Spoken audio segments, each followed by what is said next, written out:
Les amis, regardez ces images. Le clapping, le clapping de l'équipe de France au stade Loujniki. L'équipe de France qui a sa deuxième étoile. L'équipe de France qui gagne pour la deuxième fois la Coupe du Monde. Il y a eu 98, 20 ans après, il y aura 2018. L'équipe de France a battu la Croatie. L'équipe de France remporte la Coupe du Monde. C'est exceptionnel, beaucoup d'émotions sur ce plateau. Le premier à qui j'ai envie de donner la parole, c'est à Youri Djorkaeff. Vous n'êtes plus seul. Vous n'êtes plus seul, Youri.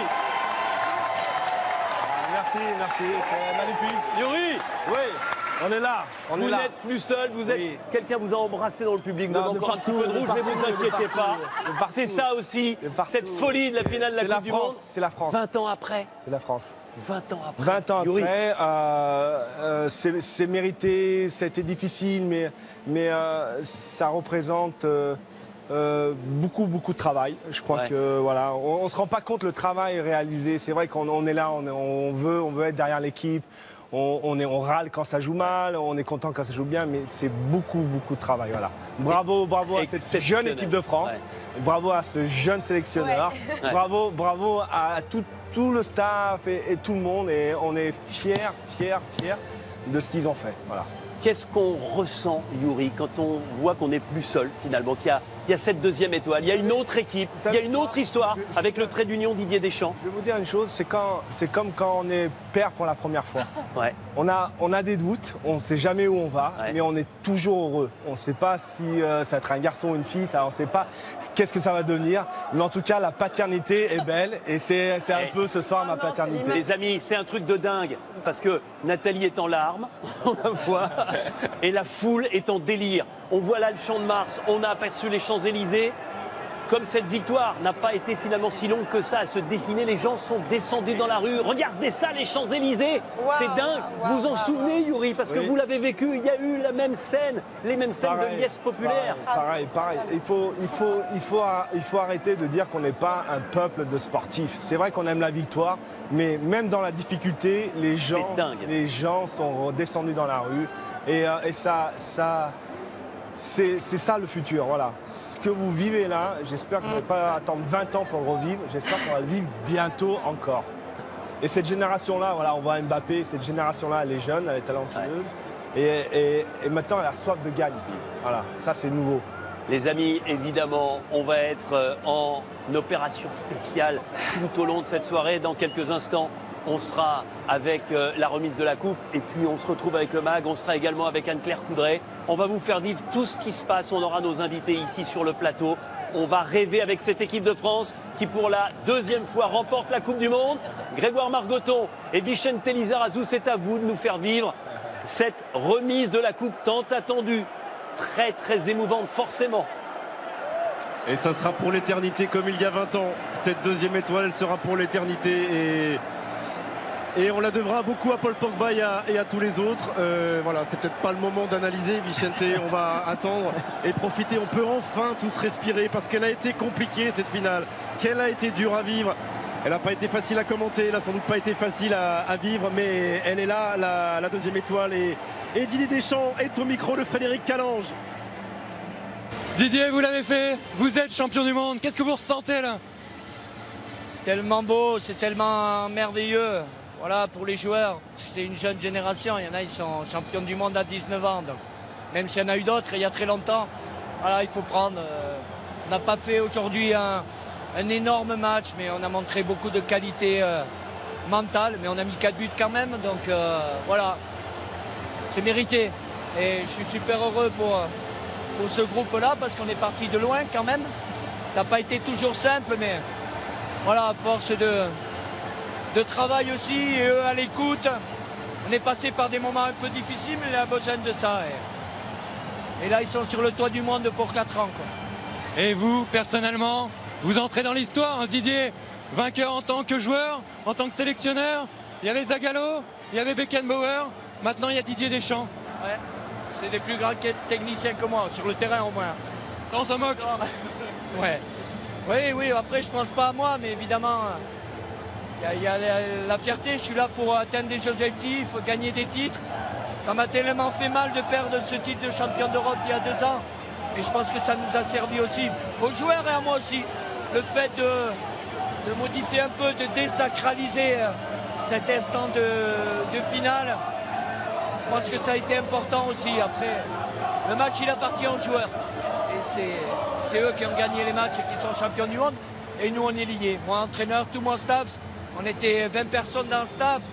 Voilà, depuis 55 jours aujourd'hui. Donc, il y a beaucoup de travail. Et là, c'est le sacre suprême, donc c'est merveilleux. Juste un mot pour les Français qui vous écoutent. Mais on les aime. On est fiers d'être Français. Et puis, on se retrouve demain. Peut-être pas tous, mais voilà, fiers d'être bleus. Et comme le dit notre président de la République, vive la République. Merci Didier.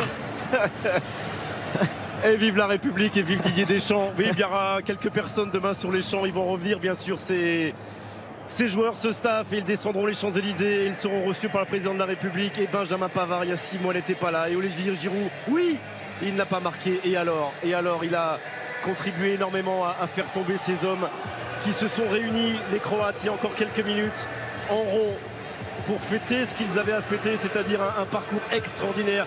Il a fallu une très grande équipe de France pour venir à bout de cette équipe-là. Antoine Griezmann qui a encore marqué et donné des ballons décisifs aujourd'hui avec Frédéric Calange. Antoine, qu'est-ce que vous ressentez là? Bah, je sais pas, c'est vraiment, je sais pas où je suis, voilà, très heureux.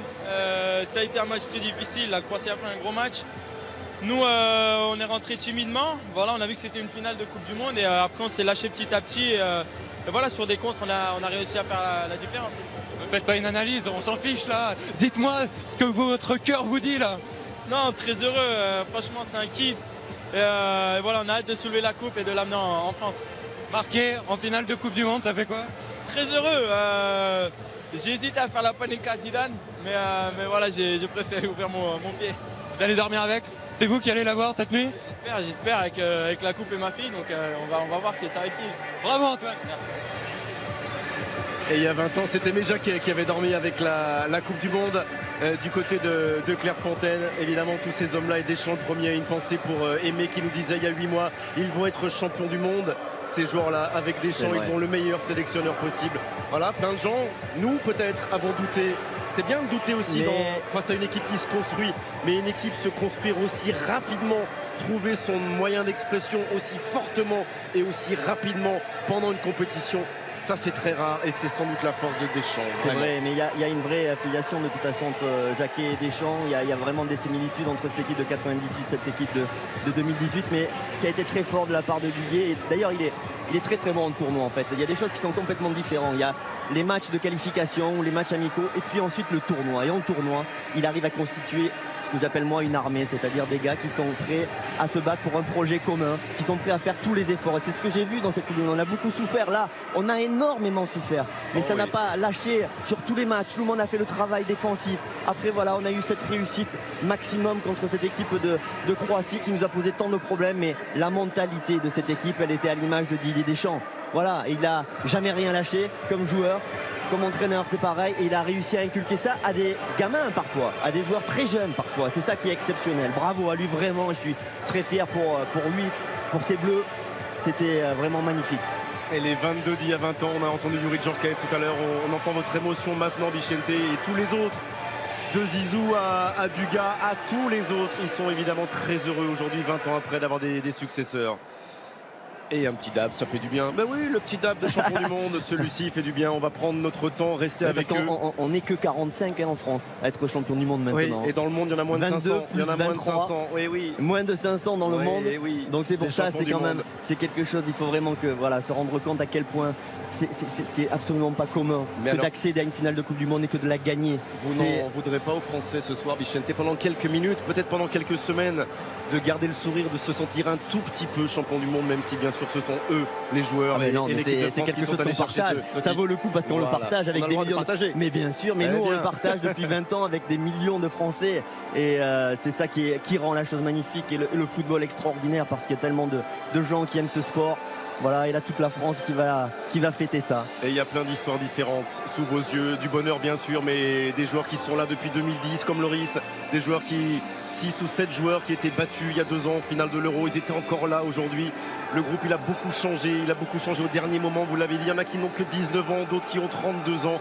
Bref, cet alliage de deux différentes générations, ça aussi, c'est le fruit du travail et de la classe de tout le staff de Didier Deschamps pendant ces longues semaines en Russie, dans la préparation. Il y a un petit mélange, un bon petit mélange de joueurs d'expérience, de tauliers, voilà, comme Varane, comme Loris, comme Pogba, comme Griezmann, comme Giroud, puis ils sont venus comme Matuidi aussi, et puis des jeunes qui, voilà, comme Mbappé. C'est incroyable ce phénomène, ce qu'ils nous a fait pendant cette Coupe du Monde. Et puis je parlais des latéraux aussi, c'est exceptionnel la Coupe du Monde qu'ils nous ont fait, Lucas Hernandez et Benjamin Pavard. Voilà, mais Didier tout à l'heure, il parlait de désacraliser l'événement, la finale, ce qu'ils n'avaient pas réussi à faire à l'Euro. Et je pense que le travail qu'il a fait cette semaine, en tout cas sur les jours de préparation, ça a été ça.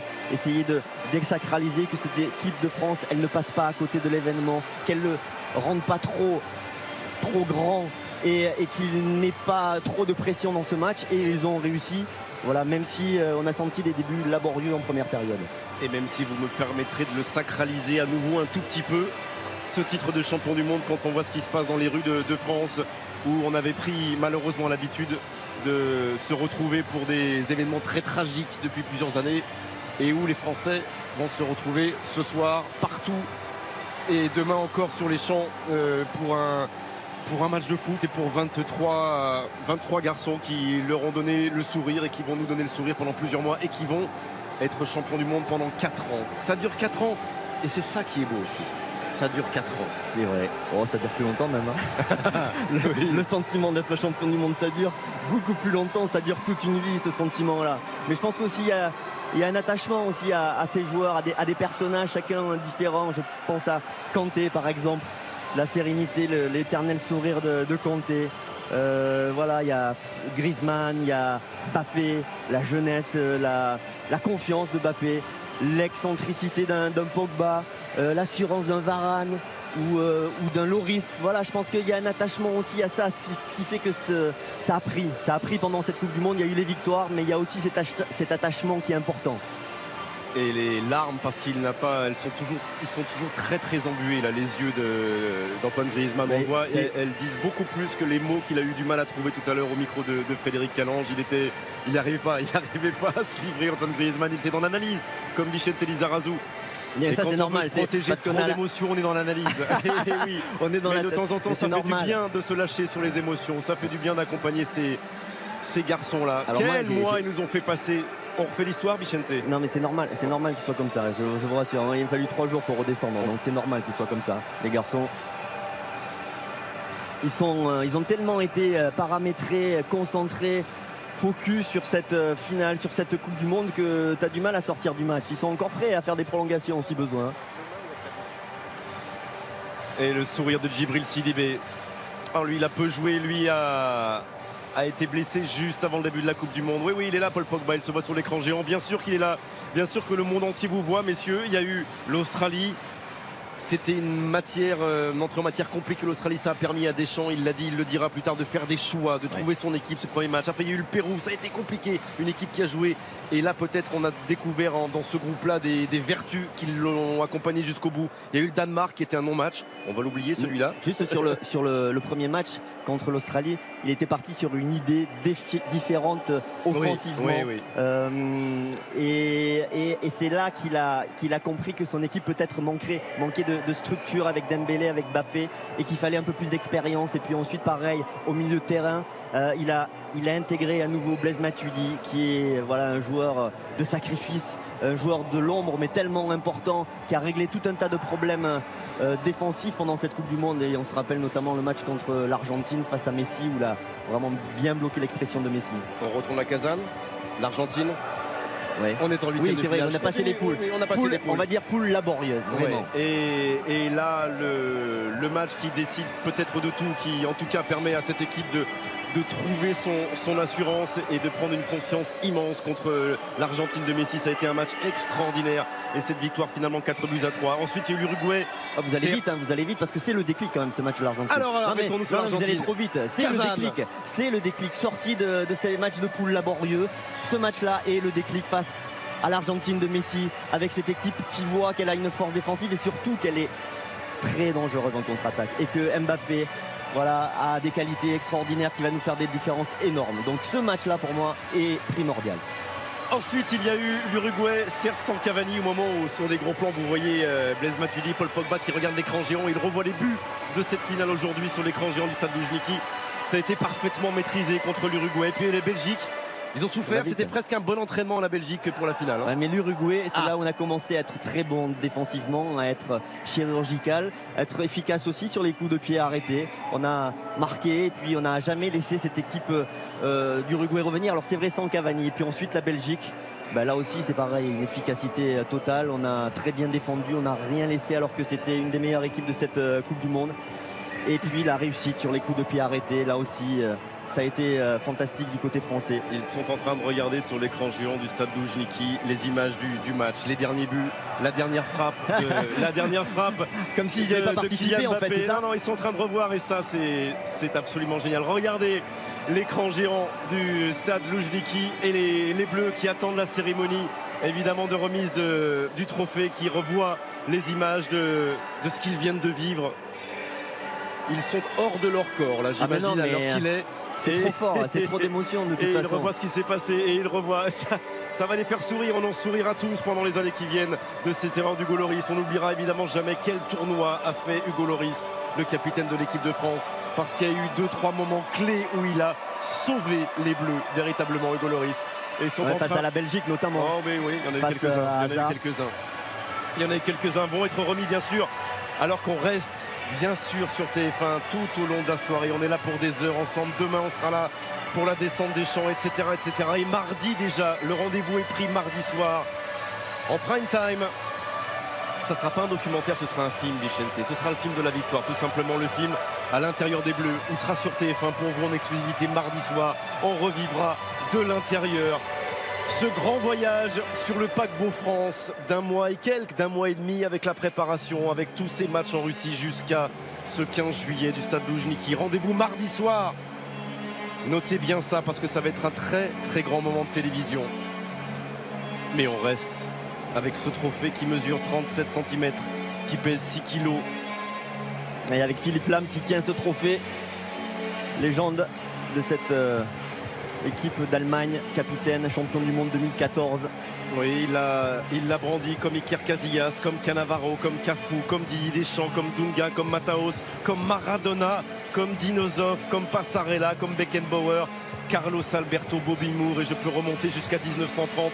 Tous ces noms, on s'en souvient parce qu'ils ont gagné la Coupe du Monde, Il y a autre chose à dire, alors dans ces cas-là, il faut faire aussi la liste des équipes championnes du monde, et puis surtout on a du chemin encore, on a un peu de chemin à faire, puisque là maintenant on rentre dans le cercle déjà un petit peu fermé des 2 étoiles, avec l'Uruguay, avec l'Argentine, et devant il y a l'Italie avec 4 étoiles, l'Allemagne 4 étoiles, et bien entendu le Brésil avec 5 étoiles. Voilà, les seuls qui sont restés à une seule étoile, c'est l'Angleterre et puis l'Espagne. Voilà, magnifique ce trophée. Ça devait lui faire bizarre aussi à Philippe Lahm de retoucher cette coupe. Oui, lui qui n'était plus avec la Mannschaft, cette Mannschaft championne du monde qui a disparu dès le premier tour. Il y a eu beaucoup de surprises dans cette Coupe du Monde, une Coupe du Monde atypique qu'on prendra tranquillement le temps d'analyser évidemment, mais elle est à l'arrivée pour les Bleus, elle est pour Hugo Lloris. Alors il n'y aura pas de marche à monter dans le stade Luzhniki, il faudra juste venir sur ce podium pour récupérer cette Coupe du Monde. Il va prendre tout le temps du monde pour les franchir, ces 2 petites marches, Hugo Lloris et ses 22 partenaires. Il faut prendre tout le temps du monde, il faut le savourer, ça va tellement vite. Ça va tellement vite ce moment où tu soulèves ce trophée. Et les Champs-Élysées sont totalement noirs de monde, et le Champ de Mars toujours. Et le parc Lescure à Bordeaux était retransmis ce match, et la place Bellecour à Lyon, et le parc Chano à Marseille, et partout en France il y avait je ne sais plus combien, 220, 230, 250 fan zones. Et voilà, on pense aux licenciés du football français. Ils sont des millions, de plus de 2 millions, qui doivent être particulièrement touchés aujourd'hui. Et il y a 836 000 matchs de foot par an en France, Vicente. Il y en avait un qui était un peu plus important que les autres aujourd'hui. Au stade Luzhniki, je pense que ça va donner aussi envie à tout un tas de gamins de jouer au foot et d'espérer. Voilà, ceux qui ont 5 ans aujourd'hui, 10 ans, peut-être que ça sera des futurs champions du monde qui porteront ce maillot bleu si magnifique. Voilà, le président Macron, la présidente croate,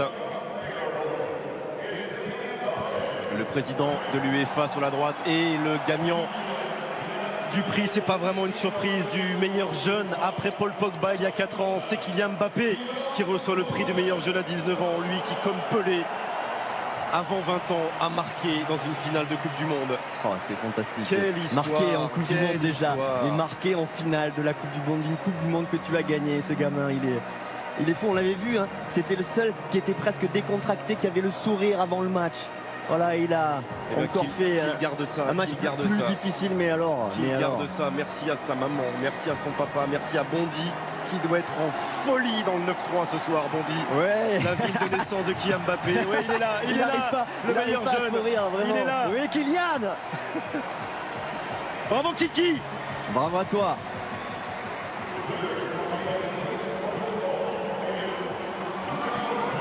On est obligé de repenser au match qu'il a fait contre l'Argentine avec ses accélérations, ses buts. C'était vraiment celui qui souvent arrivait à déclencher les actions, à trouver l'espace, à faire la passe. Et le meilleur joueur de cette Coupe du Monde, ce sera Luka Modric, qui a l'élégance bien sûr d'être là et de venir recevoir son prix. Ça avait été plus compliqué pour Lionel Messi il y a 4 ans, battu par les Allemands. Il avait été lui aussi élu meilleur joueur de la Coupe du Monde. Mais les larmes Modric. de la présidente croate et les larmes peut-être de Davor Šuker, le président de la fédération. Modric est un immense joueur. Il a gagné 4 fois la Ligue des Champions avec le Real Madrid. Il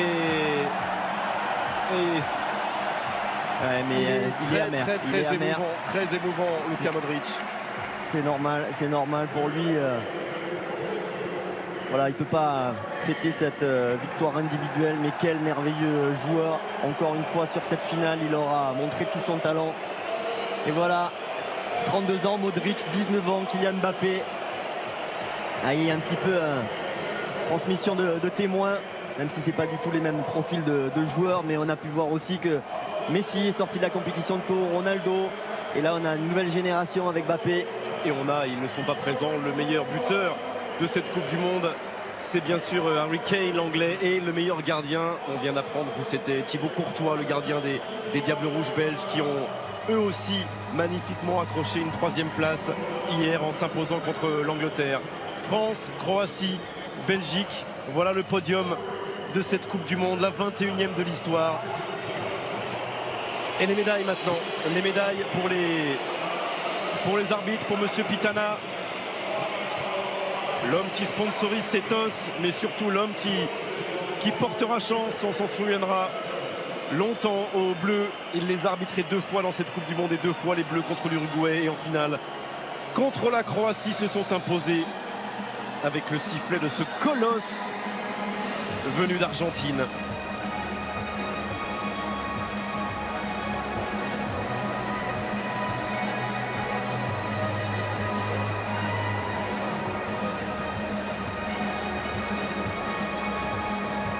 Et l'orage a l'élégance, Vicente, de retenir encore ses éclairs et ses gouttes. Encore quelques minutes. Ça nous ferait du bien, il fait tellement chaud. On est un peu chaud là, non? Juste après, mais il se passe toujours des choses dans des moments d'orage, vous savez, il se passe toujours des choses.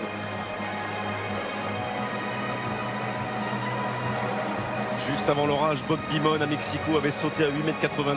Juste avant l'orage, on en parlait. Oui, mais non, l'orage n'attend pas. Mais le principal est fait, de toute façon. Mais c'est pas très grave. Hein. Non. Il ne faut pas juste laisser glisser la coupe. Il ne faut pas faire cette erreur-là, il ne faut pas les laisser glisser. Allez, d'abord les Croates. D'abord ces magnifiques Croates. Quelle belle équipe. Vainqueur du Nigeria, de l'Argentine, de l'Islande, et ensuite du Danemark, de la Russie, de l'Angleterre. Ils sont allés au bout de leur force, les coéquipiers de Luka Modric. Ils auront fait mieux que leurs illustres aînés de 98, et ils auront porté le sport croate très haut. Ouais, et puis ils auront impressionné aussi par la qualité technique de leur milieu de terrain. Là, vraiment, ce trio Modric, Rakitic et Brozovic, c'est ce qui s'est fait de mieux dans la compétition. Et puis on a vu ces attaquants Très rapide, très bon dribbleur, Perisic, Rebic et Mandzukic. Et les latéraux et la défense Ouais, centrale, non, c'est Vida une équipe Lovren, qui est très peut-être une des joueuse, plus belles offensive. défenses centrales de cette Coupe du Monde. Voilà, ils ont, et un grand Subasic aussi, il l'a été. Contrairement au résultat de ce match, mais c'est vrai qu'ils ont été très bons pendant cette compétition en dehors de cette finale où la France a eu voilà, une réussite totale. Et tout le monde va être trempé. Ah oui. On verra plus les larmes, mais ça ne fait rien. Oui, parce que là, mais du ça coup, ne fait rien. Si ça avait été en tribune comme nous, en 98, ils n'auraient pas eu ce problème. Là, il va être trempé, c'est pas très grave pour les joueurs. Non. Mais avec un seul parapluie, ça va être compliqué d'abriter tout le monde. Non, c'est pas la peine. Et je pense que le président Poutine, oui, le président Infantino, oui, mais pour l'instant, le président Macron. Oui, et je vois Noël Le Graët aussi, le président de la fédération, il est déjà trempé. Allez, mais profitez de ce moment, les gars. Profitez de ce moment, c'est très court. Ce moment où tu touches cette Coupe du Monde, prenez votre temps de savourer ça. C'est l'aventure d'une vie. C'est le titre suprême.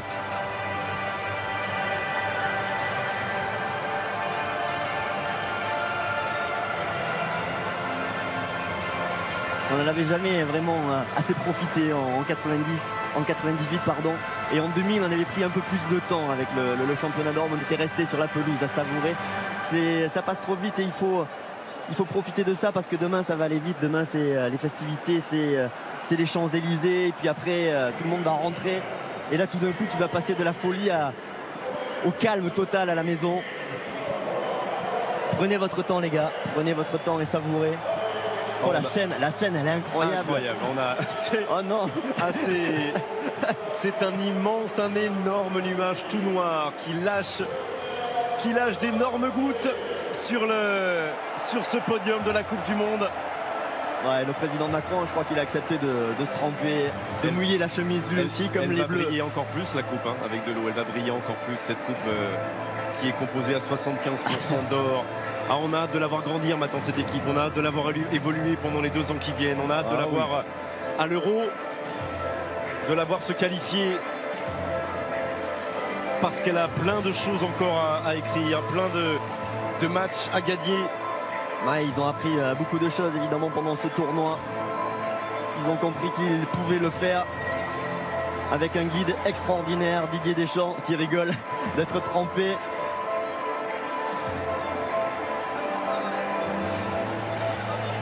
Mais être champion du monde à 19 ans, à 20 ans ou 21 ans, pour Pavard, pour Hernandez, pour Mbappé, c'est exceptionnel. Il y avait Thierry Henry, il y avait David Trezeguet qui avait vécu ça après derrière. Ils ont fait une formidable carrière, il y a encore du chemin. Hein. Oui, elle est là, Paul. Elle est là, cette belle Coupe du Monde. Ah, il commence déjà à la toucher. Elle est tellement mythique. Non, mais parce que c'est ça, mais si c'est ça, parce qu'on ne croit jamais qu'on est capable d'avoir accès à ça. Elle est tellement mythique cette Coupe du Monde. Elle est tellement différente des autres. Oui, quand on voit la liste des joueurs qui l'ont gagné, quand on voit la liste des capitaines qui l'ont brandi tout en haut du ciel, forcément. Et puis la liste des grands joueurs qui ne l'ont jamais gagné aussi. En plus, Modric fera peut-être partie de cette liste. Lionel Messi fera peut-être partie de cette liste. Cristiano Ronaldo fera peut-être partie de cette liste. Et pourtant dans cette liste, il y a Kylian Mbappé, 19 ans. Il y a Paul Pogba. Buteur du pied gauche aujourd'hui, Paul Pogba. Le premier but dans sa Coupe du Monde. Et celui-ci était tellement important.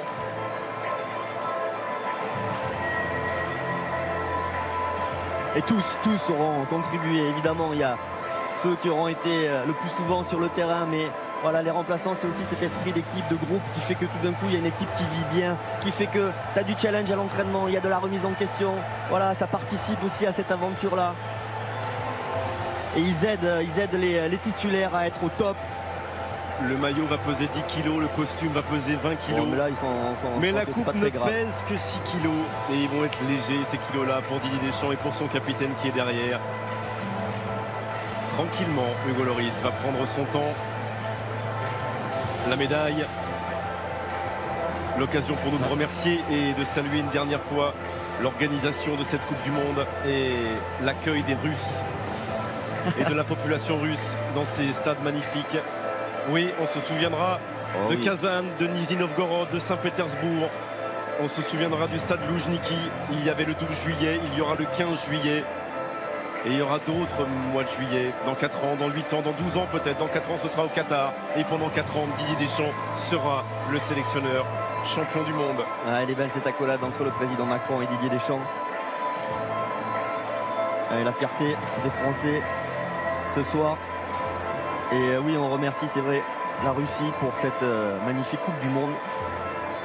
On a été les témoins privilégiés alors de cette aventure des Bleus extraordinaire jusqu'à son terme, cette deuxième étoile, mais aussi voilà, de cette baladée un petit peu partout dans cette Russie. Et une super organisation, des super stades. Didier Deschamps avec le président de l'UEFA. Elle n'est pas très loin la coupe là. Elle n'est pas très loin. Ah, ça y est, c'est le moment. Et c'est C'est le Gianni moment. Infantino. Allez. Vicente, on se C'est tait. le moment. Oui, elle peut la toucher un peu, la présidente croate. Elle en a le droit. Non, elle ne doit pas la toucher. Elle en a le Elle droit, a pas mais elle le est droit. obligée de la lâcher. Non, Elle non, non. est obligée de la Il n'y a lâcher. que les vainqueurs qui doivent la toucher. Et les vainqueurs, ils sont là. Ils ont un maillot bleu. Et au-dessus d'eux, au milieu d'eux, au cœur de ce groupe de 23, il y a Hugo Lloris, le capitaine. Allez, Prends ton temps, Hugo. Prends ton temps. Prends ton Tranquille, tranquille. La fais pas Prends ton tomber. Allez. La France est championne du monde de football. La France est championne du monde de football. Bravo, messieurs. Bravo, messieurs. Champion du monde. Deuxième étoile. Bravo à cette magnifique équipe, cette jeune équipe qui a eu peur de rien pendant cette Coupe du Monde.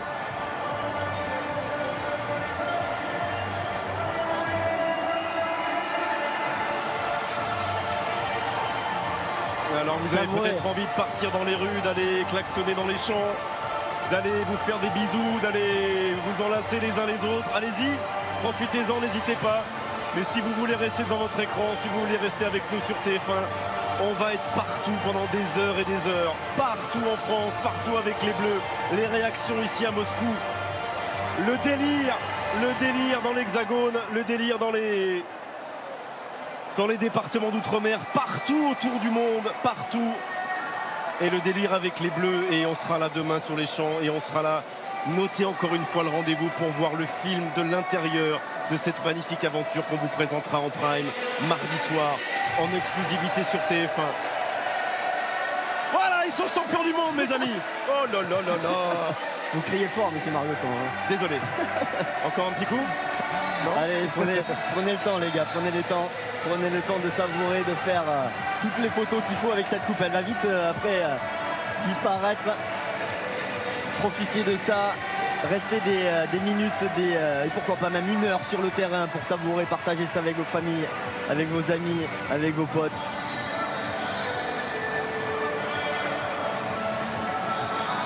Ouais, bravo à Luka Modric et bravo à l'équipe de France qui est championne du monde pour la deuxième fois dans son histoire. On l'a dit 25 fois et on va le dire encore 83 fois dans les minutes qui viennent. Avec Anne-Claire Coudray, avec Denis Brognard. Il danse, Didier Deschamps. Mais évidemment qu'il danse. Et on va tous chanter, toutes les réactions. Il est calme ce plateau. Il est très calme le plateau de Denis Brognard. Il est trop calme. A tout de suite. Oui, il est trop calme ce plateau. Allez, bougez-vous, allez, bougez-vous. Allez, Il est beaucoup trop calme. allez, bougez. Allez, à tout de suite.